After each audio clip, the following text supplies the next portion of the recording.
आणि त्या नैमिष्य अरण्यामध्ये कथेचं आगमन झालं। तीच कथा उत्तर भारतामध्ये उत्तराखंड देवभूमीमध्ये विराजमान झाली। तीच कथा उत्तर भारतामध्ये वृंदावन क्षेत्री विराजमान झाली। तीच भागवत भागीरथी कथा गंगा महाराष्ट्रामध्ये विराजमान झाली। तीच भागवत भागीरथी कथा गंगा श्री क्षेत्र ओरोडी या गावामध्ये विराजमान झाली आणि ती आव्हान करत आहे या भागवत भागीरथीचं ज्ञान पान करण्यासाठी। इथं तीळ मात्र भेद नाही। कोणी असू दे, कुठल्या धर्माचा असू दे, पंथाचा असू दे, दीन असू दे, दयाळ असू दे, श्रीमंत असू दे, गरीब असू दे, सर्वांना सारखा अधिकार देणारी श्रीमद भागवत महापुराण। राधे राधे।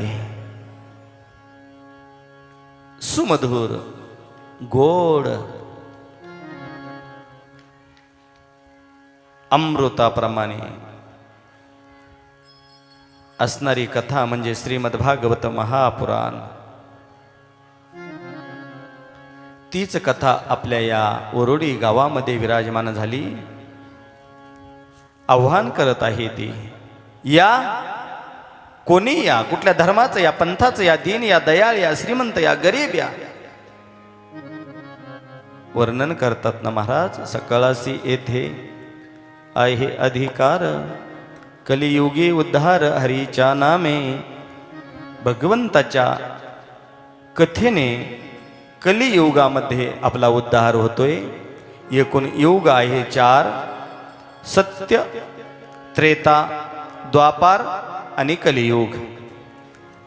सगळ्या युगामध्ये सर्वात मोठं युग म्हणजे कृतयुग ते सत्ययुग। 17,28,000 वर्षाची आयु मर्यादा त्या कृतयुगाला सांगितली।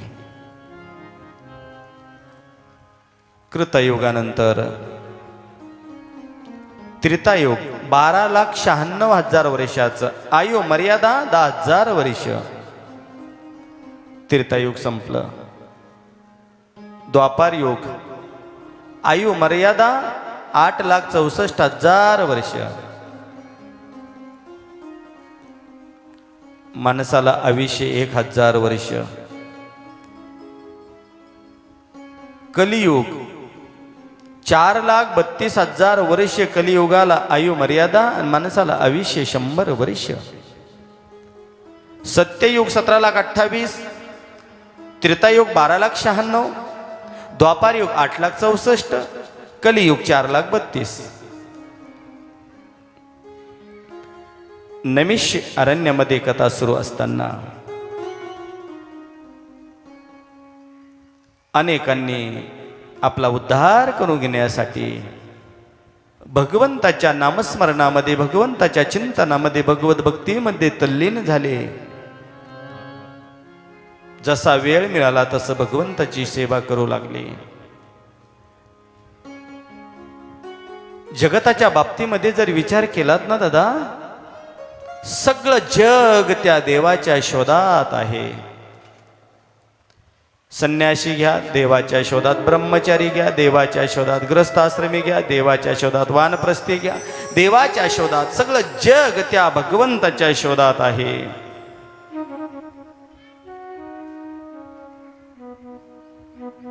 संत महंत सिद्ध ऋषी या भागवत भागीरथीच्या शोधामध्ये 88,000 ऋषीचं ब्रह्मसत्र सुरू होतं। कारण कथा श्रवण करणं अनंत जन्माचं भाग्य पाहिजे, नाही का? या काकडे परिवाराने कथेचं आयोजन केलं। 3 वर्षापासून अक्काचं चाललं होतं की कथा ठेवायची, कथा ठेवायची, कथा ठेवायची। कथा श्रवण करण्यासाठी अनंत जन्माचं भाग्य पाहिजे। जन्मोजन्मी आम्ही बहु पुण्य केले, जन्मोजन्मी आम्ही बहु पुण्य केले, तेव्हा या विठ्ठले कृपा केले।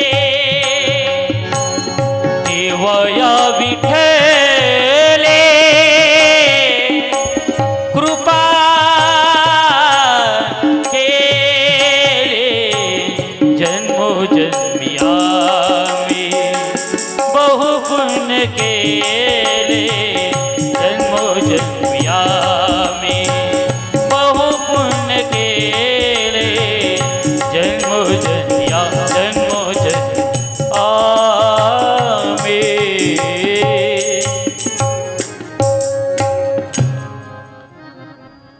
अनेक जन्माची सामुग्री कथा अत्यंत दुर्लभ म्हणून सांगितली. शास्त्रामध्ये, पुराणामध्ये, वेदामध्ये 3 गोष्टी अत्यंत दुर्लभ सांगितलेल्या आहे.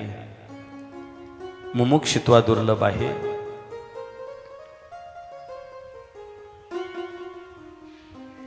संताची संगत दुर्लभ आहे आणि मनुष्य देह मिळणं दुर्लभ आहे. तशी श्रीमद भागवत महापुराणाची कथा अत्यंत दुर्लभ आहे. दुर्लभ ही कथा लोके श्रीमद भागवतोद्भव कोटी जन्म समुत्थेन पुण्य नैव तु लभ्यते. कोटी जन्माच्या संचयाने, पुण्याने भागवत भागीरथीचं ज्ञानपान आपल्याला श्रवण करायला मिळतं. अनंत जन्माच्या भाग्याने या सगळ्या गोष्टी आपल्या जीवनामध्ये प्राप्त होतात. शास्त्राने 3 गोष्टी अत्यंत दुर्लभ सांगितल्या. मनुष्य देह मिळणं दुर्लभ आहे, संतांची संगत मिळणं दुर्लभ आहे आणि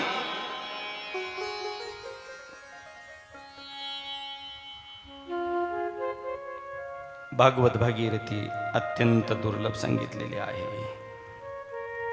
या लौकिक व्यवहारामधलं सगळं काही मिळेल. राज्य मिळेल, वैभव मिळेल, जी जी इच्छा करसान ती पूर्ण होईल. परंतु रामायणामध्ये एक प्रसंग आहे. गोस्वामी तुलसीदासजी म्हणतात, दादा ऐक ना रे, तुला सगळं काही मिळेल, राज्य वैभव सर्व काही मिळेल, परंतु खऱ्या संताची संगत मिळणार नाही रे दादा. बिनु सत्संग, बिनु सत्संग विवेक न होई. राम कृपे बिनु सुलभ न सोई. राम कृपे बिनु सुलभ न सोई. बिनु सत्संग विवेक न होई. राम कृपे बिनु सुलभ न सोई. राम कृपे बिनु सुलभ न सोई. बिनु सत्संग विवेक न होई. राम गुणे बिन विवेक न होई.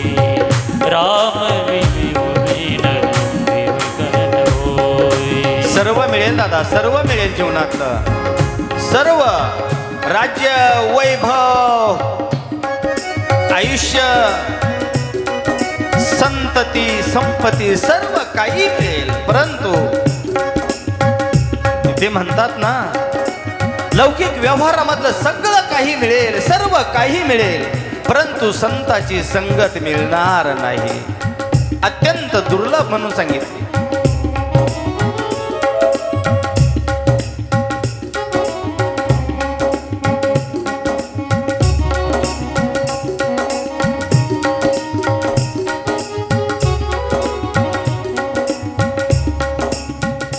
भागवत भागीरथीचं ज्ञानपान आपल्याला घडतं. अनंत जन्माचं भाग्य पाहिजे. भाग्य उदयन बहुजन्म समर्जितेन सतसंगम च लभते पुरुषो यदा वही. अनंत जन्माचं भाग्य जर असेल आपल्या जीवनामध्ये, तरच भगवंताची प्राप्ती, तरच मनुष्य देहाची प्राप्ती, तरच संताची प्राप्ती, तरच भागवत महापुराणाची प्राप्ती. भाग्य जर नसेल तर जीवनामध्ये सगळं जगत शून्य वाटायला लागतं ना. असं वाटतं की आपल्या जीवनामध्ये काहीच नाही. अनंत जन्माच्या भाग्याने सगळ्या गोष्टी आपल्या जीवनामध्ये प्राप्त होतात. कथा, कीर्तन, भजन, पूजन, नामस्मरण, सत्कर्म, दान, धर्म कशासाठी रे दादा करायचा? का करायचाच? ऐका, आपल्या जीवनामध्ये भक्तिमय वातावरण होण्यासाठी, भगवंताची प्राप्ती होण्यासाठी संताची संगत महत्वाची आहे. आणि त्याच अनुषंगाने सगळं जगत त्या देवाला शोधतंय, जगत देवाला शोधतंय. माहिती नाही देव कोठे आहे, माहिती नाही देव कशात आहे. सगळं जगत नुसतं धावतंय, भरकटतंय, धावतंय धावतंय, अरे तो देव कुठे आहे? ऐका ना, तुम्हा आम्हाला सजीवामध्ये देव लवकर दिसत नाही. मूर्तीमध्ये विराजमान असणारा भगवान परमात्मा आपल्याला कधी दिसेल ना दादा? सांगा ना. तो देव, ते संत अत्यंत दुर्लभ आहे का हो? ते देव आपलासा करायचा, त्या भगवंताला आपलंसं करायचं ना, त्या भगवंताची काही लक्षणं आहे का? तर देवाला ओळखायचं कसं? शास्त्रामध्ये देव हा मुळातच द्विधातूपासून तयार झालेला आहे. देव दिव्यता देतोय असं म्हणतात ना. देव आपल्याला दिव्यता देतोय. God is a light. देव प्रकाश रूप आहे, देव प्रकाशमान आहे, देव अनादि अनंत आहे, देव त्रिकालबाद रहित आहे. तो देव सत्य आहे ना, तो देव आहे. जो देव आहे तोच सत्य आहे. असा असणारा देव सत्य आहे. कसा आहेस तो देव? सच्चिदानंद रूपाय विश्वोत्पत्त्यादिहेतवे तापत्रय विनाशाय श्रीकृष्णाय वयं नुमः. देव सच्चिदानंद रूपाय, सत, चित आणि आनंद.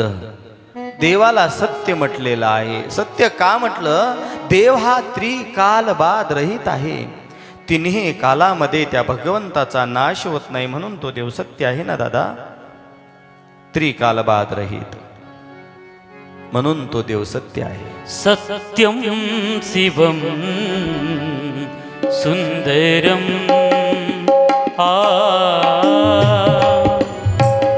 सत्यम शिवम सुंदरम. ईश्वर सत्य है, सत्य शिव है, शिव ही सुंदर है. सत्यम शिवम सुंदरम. सत्यम शिवम सुंदरम.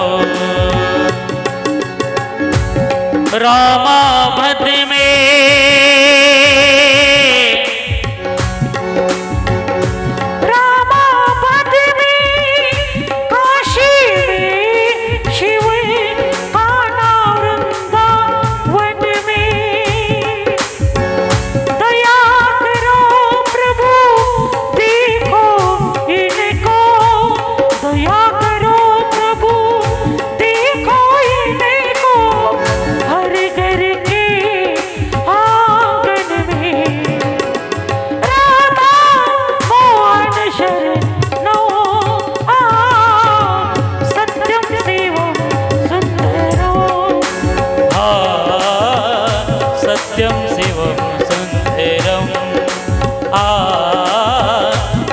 सत्यम शिवम सुंदरम.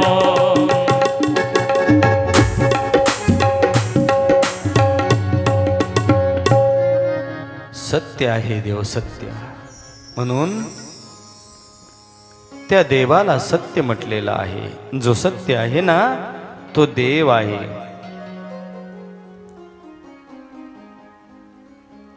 सर्व वस्तूमध्ये तो भगवान परमात्मा आहे, म्हणून तो सत्य आहे. अंडज जारज सोयदेज उद्बीज जलचर खेचर भूचर सर्व प्राणी मात्रामध्ये तो आहे. देव नाही अशी जागाच दादा शिल्लक नाही. तो देव नाही का? आहे.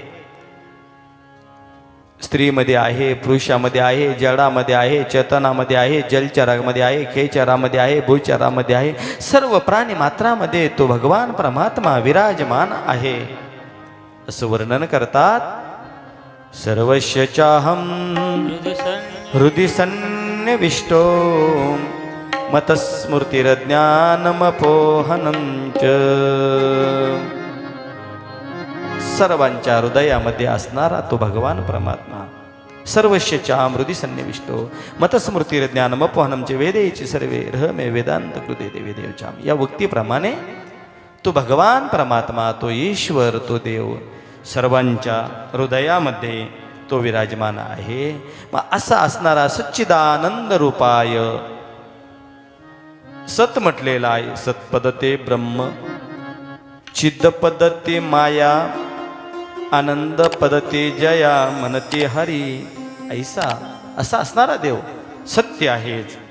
आणि असा असणारा देव सत्य आहे, म्हणून त्या सत्य असणाऱ्या देवाची पूजा, देवाचं संकीर्तन, देवाची कथा आपल्या जीवनामध्ये अत्यंत दुर्लभ आहे. मग असा असणारा देव सच्चिदानंद रूपाय विश्वोत्पत्त्यादिहि तवे, जो सच्चिदानंद घन परमात्मा, आनंद रूप घनश्याम परमात्मा सच्चिदानंद रूपाय, त्याचं कार्य विश्वोत्पत्त्या दिहितमे, या विश्वाची उत्पत्ती, पालन, संहार करणारा तो देव आहे ना, म्हणून तो सत्य आहे. विश्वोत्पत्त्या दिहितमे करतो काय? तापत्रय विनाशाय श्रीकृष्णाय वयम नुमः नुमः. म्हणजे त्या भगवंताला नमस्कार करतात, त्या देवाला नमस्कार करतात, त्या ईश्वराला नमस्कार करतात. श्रीकृष्णाय वयम नुमः.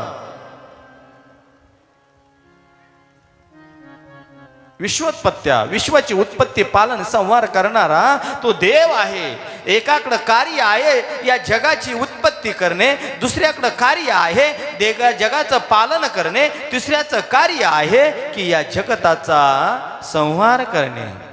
उत्पत्ती, पालन आणि संहार करणारा तो देव आहे ना, तो सत्य आहे. तोच देव त्रिकाल बादरहित आहे. आणि अशा देवाचा तिन्ही कालामध्ये कधीच नाश होत नाही, म्हणून तो देव सत्य आहे. सत्य तू, सत्य तू, सत्य तू विठ्ठला. हे देवा, हे भगवान परमात्मा, तुम्ही सत्य आहात, अनादि अनंत आहात, त्रिकालबाद रहित आहात. तिन्ही कालामध्ये देवा तुमचा नाश होत नाही, म्हणून त्या भगवंताचं वंदन करतात, नमन करतात. आणि भागवत कथा अमृतपान करण्यास कुशल अंतकरणाचे सूतजी शौनकादी मुनी सूतजींना म्हणाले, हे सूतजी मुनी, तुम्ही ज्ञानवान आहात, भक्तिवान आहात. सूतजी, तरी कृपा करून आम्हाला अशी अमृत कथा सांगा की त्या भगवान गोपाल श्रीकृष्ण परमात्म्याची प्राप्ती आम्हाला तत्काळ झाली पाहिजे. आमच्या जीवनातील अंधकार निघून गेला पाहिजे, आम्हाला भगवंताची प्राप्ती झाली पाहिजे.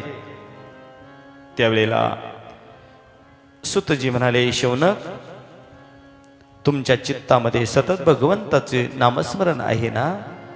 आणि हे मुनिवर, तुमचं अंतकरण स्वच्छ आहे.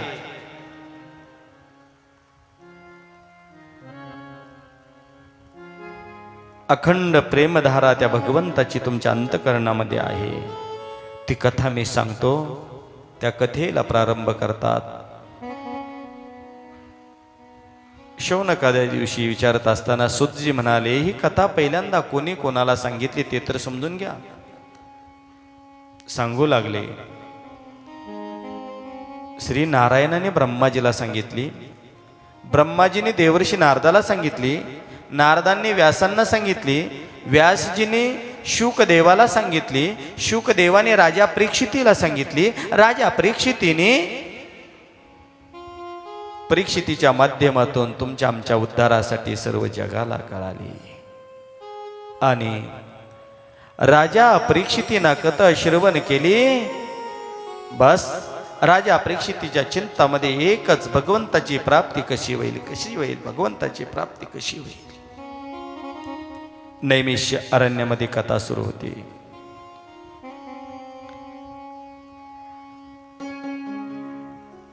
कथेला प्रारंभ झाला आणि ही अलौकिकता पाहून देवलोक स्वर्गामधून विराजमान झाले. असं म्हणतात ना, कथेला जायचं असलं की रिकाम्या हाताने जाऊ नये, काहीतरी सोबत नेलं पाहिजे. भगवंताकडे संताकडे जायचं असलं म्हणजे रिकाम्या हाताने जाऊ नये, काहीतरी नेलं पाहिजे. म्हणून स्वर्ग लोकामधून देवलोक निघाले. कथा श्रवण करायची. शुकदेवजी स्वामी राजा परीक्षितीला कथा सांगत आहे. एवढा अलौकिकता त्या कथेचा भाग पाहिला. अरे अनेकाचा उद्धार कथा श्रवणाने झाला, अनेक दोष कथा श्रवणाने नष्ट झाले. आणि त्यावेळेला देवलोक अमृताचा कलश घेऊन निघाले. कारण कथा तशी श्रवण करायची नाही, त्याच्या मोबदल्यामध्ये, कथेच्या मोबदल्यामध्ये आपण अमृताचा कलश देऊ आणि त्याच्या मोबदल्यामध्ये आपण कथा श्रवण करू. श्री राधे राधे.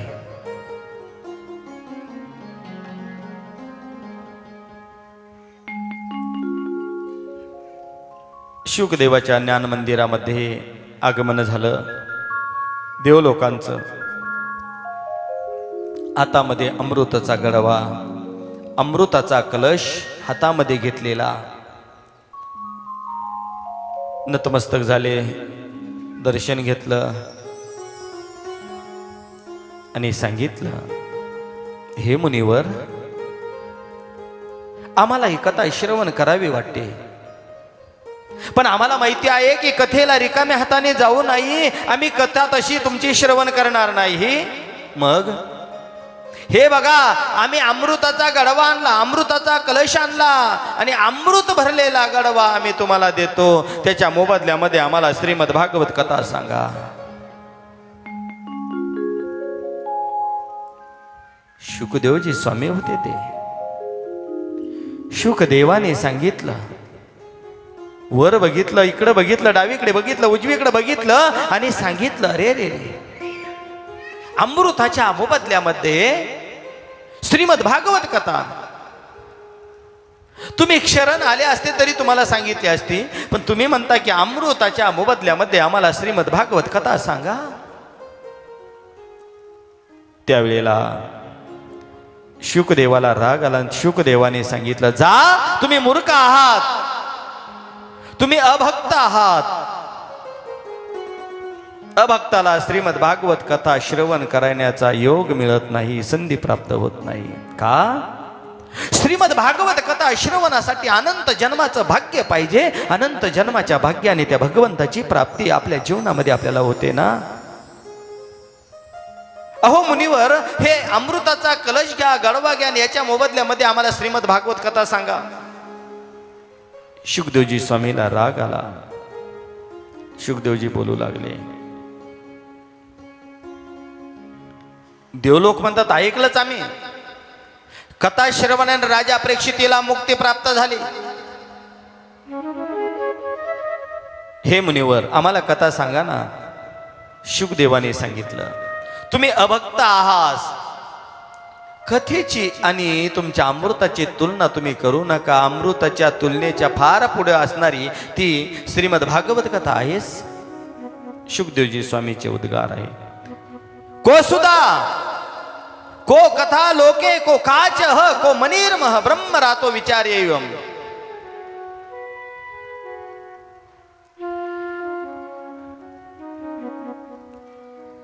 तदा देवांजहास. जा, तुम्ही अभक्त आहात आणि अभक्ताला श्रीमद भागवत कथा दुर्लभ आहे. सर्व देवलोक निघून गेले आणि देवलोकांनी बघितलं की खरंच या भागवत भागीरथीची तुलना करून बघूया, तुला करून बघूया. आणि देवलोकांनी एका तराजूच्या पारड्यामध्ये 17 पुराण टाकले.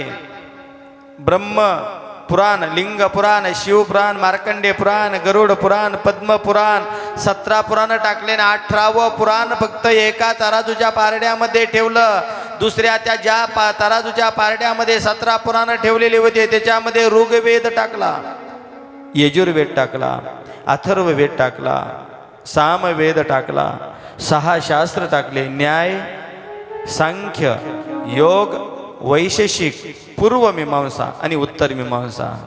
पण झालं काय, एवढे सर्व एका तराजूच्या पारड्यामध्ये टाकलं. फक्त श्रीमद भागवत ग्रंथच एका तराजूच्या पारड्यामध्ये टाकला. ज्या पारड्यामध्ये श्रीमद भागवत महापुराण टाकलं तर ते पारड एवढं जड भरलं ते काही केल्यावरच आहे ना. देव लोक एकमेकाकडे बघू लागले, आश्चर्य करू लागले, हा काय प्रकार. 17 पुराण, 4 वेद, 6 शास्त्र, उपनिषद सर्व टाकलं तरी भागवत महापुराण एवढं श्रेष्ठ. शुकदेवजी स्वामी म्हणतात, हो तुम्ही देव आहात. श्रीमद भागवत महापुराण एवढं श्रेष्ठ. आणि तुम्ही अभक्त म्हणून आहात ना, आलात ना, तर तुम्हाला श्रीमद भागवत महापुराणाची कथा मिळणार नाही. आणि पुढे श्री नारायणाने ब्रह्माजीला सांगितले, ब्रह्माजीने देवर्षी नारदाला सांगितले, नारदाने व्यासजींना सांगितले, व्यासजींनी शुकदेवाला सांगितली, शुकदेवाने राजा परीक्षितीला सांगितली. अनेक कथा, अनेक संत महंत, सिद्ध ऋषी कथा श्रवण करू लागले. तेवढ्यामध्ये शौनकजी म्हणाले, हे श्रीजी भगवान, श्री नारायणाने ब्रह्माजीला सांगितलं, ब्रह्माजीने देवर्षी नारदाला सांगितलं. नारदाला कथा कधी सांगितली? कारण नारद म्हणजे एका ठिकाणी न राहणारे नारदजी आहे. नारदजी श्रीमन्नारायण श्रीमन्नारायण श्रीमन्नारायण नारायण नारायण नारायण श्रीमन्नारायण श्रीमन्नारायण नारायण नारायण नारायण नारायण नारायण श्रीमन्नारायण नारायण नारायण नारायण श्रीमन्नारायण श्रीमन्नारायण नारायण नारायण.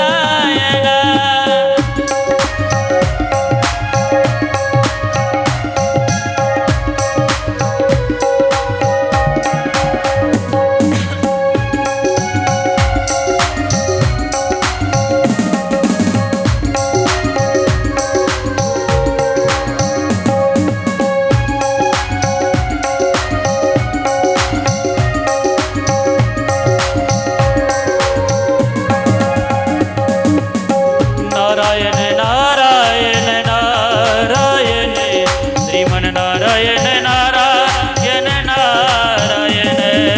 नारायण नारायण नारायण श्रीमन्नारायण नारायण नारायण नारायण श्रीमन्नारायण श्रीमन्नारायण नारायण नारायण.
शौनकादिकाची नारदाची भेट कधी झाली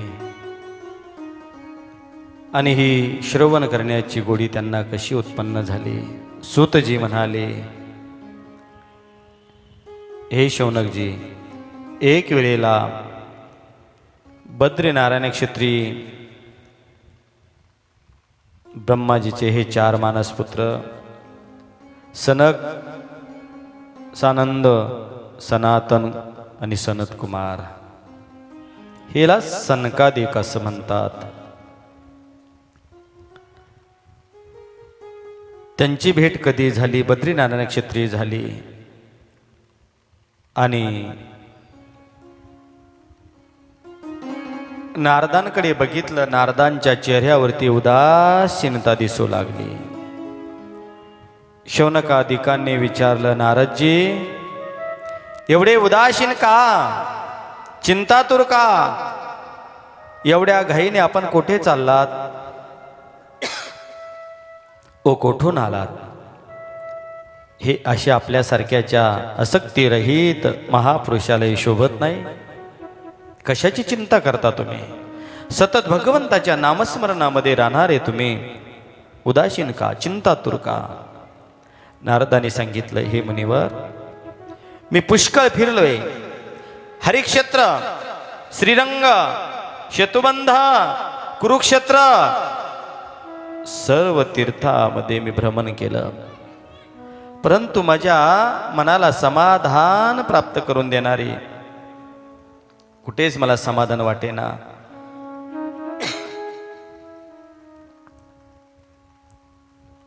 उलट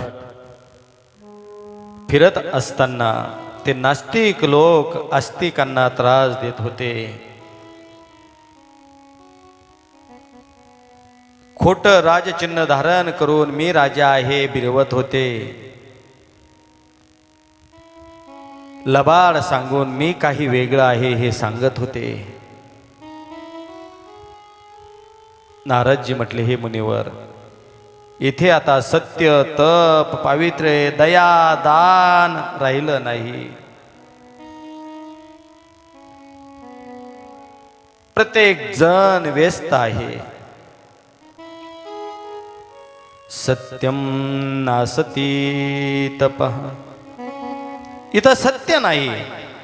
घराघरांमध्ये स्त्रियांचे राज्य आणि इकडे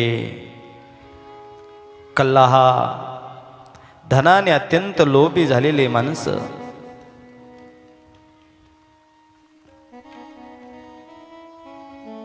अस्थिर दिसू लागलं. आणि नारदजी भगवंताचं गुणगान करत निघाले.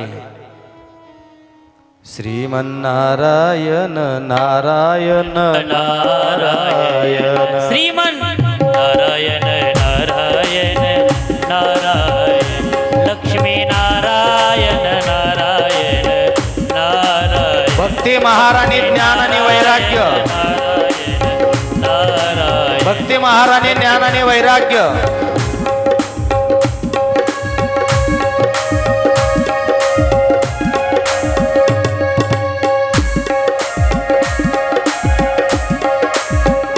लक्ष्मी नारायण नारायण नारायण, सत्य